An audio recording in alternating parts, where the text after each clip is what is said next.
What's up YouTube, it's your boy Just Plays Kicks back with another video. And today we have a restoration. Finally, once again, I've been trying to get this restoration video out for a minute now, but I finally got time to get to do it. So we got a pair of Jordan 14 Thunders, and this pair is definitely like just beat to the ground, like not to the ground, but we're gonna have to do a little bit of re-gluing. We gotta repaint. You gotta try to fix this. We gotta try to smooth this midsole out because it's like real rough. Like it's like real rough. And then the nubuck, we gotta lighten the nubuck back up to get to that nice black look, and just give it an overall clean and try to re-glue the toe box up here because it's starting to come off a little bit. But yeah, so that's what we're gonna be working on today. So let's go.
Alright, so I guess the paint on these soles are not like regular Jordan midsoles where it just, you know, will wipe off with a couple swipes of acetone. So after I strip the midsoles, I'm going to come back. So I'll be back after we do all that. Then we'll come back with our thunder yellow paint, and we'll probably have to put like a white layer down first and then the yellow paint.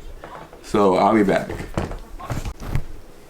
Alright, so finally finished getting rid of the paint, and basically what I had, I'm gonna tell you what I had to do. So I still got the other shoe here that I haven't worked on yet. So basically I had to take a cotton round and like soak it in the acetone and then let it sit on top of the just on the yellow part, and then once it starts to bubble up and like shrivel up, like the paint shrivels up, then you can go through with like a scraper or just keep going with the acetone and rubbing it off, and then just do that a couple times and make sure everything's gone, and that's how we ended up stripping the midsole. And I also had to go and remove the creases so that I can get into here, like places like this. So places where you see there's still paint, it's just that those were where creases were, and we had to go and remove them. So that's what I just did.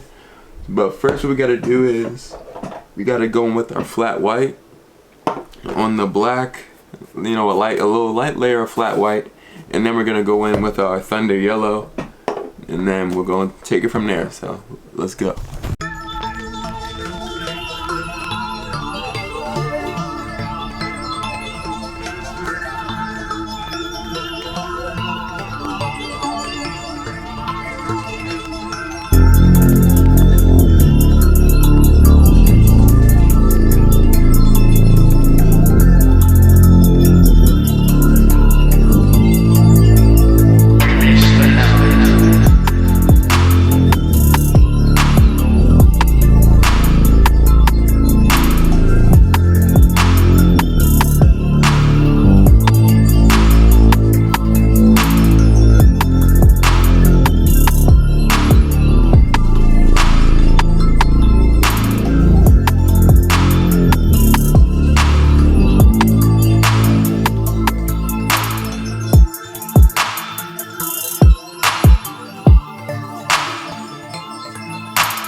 Alright y'all, so we just finished putting the finisher on, and y'all can see how good that paint job looks. It looks way better.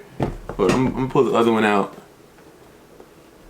See how, like, this one is all ripped up and scratched up and it just don't look good. But now, fresh paint job looks very good. What I had to do also, I had to mix the Thunder paint. Where's my white paint? Thunder and just a little bit of white, because the Thunder paint, this is for the 4s, and the 4s paint is like a little bit darker than the 14. So what I had to do, I just had to lighten it up with a little bit of white, probably like 3-4 drops of white, and then that's how we got the Thunder 14 paint, like the colorway on here to match this yellow and basically the other yellows on here. But what we have to do now is I'm gonna tape the bottoms up, and I'm gonna have to go along the top with some mink oil to bring back like the darkness on the nubuck, and then we gotta fix this toe separation and the back tab separation, and then put the laces in, and we're gonna be done with this restoration. So let me go and get my mink oil and everything, put that on, and then basically we'll come back with the reglue.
Alright YouTube, so that's gonna be the end of this restoration video on these Jordan 14 Thunder. And it was a long process just because I had to wait for some things, and yeah, but all in all it came out pretty good. Only issue next time I gotta do is when I put the finisher on, like the midsole, I gotta make sure not to touch this part, because it will damage it pretty hard, and it's pretty hard to fix. You know, I had to clean it, I had to redo it, I had to do a lot of things just to get it fixed back up. But also I'm about to start looking for like a good dye, like a good black dye that doesn't turn purple or blue or anything that's not black, so I can start, you know, re-dyeing suede and everything like that. But that's gonna come in like my next videos. I'm gonna do a custom like this on some black nubuck, or just color nubuck in general. But yeah, so that's gonna be the end of this. Hope you guys liked it. Make sure you guys like, comment, and subscribe, and turn on that bell. I'm gone.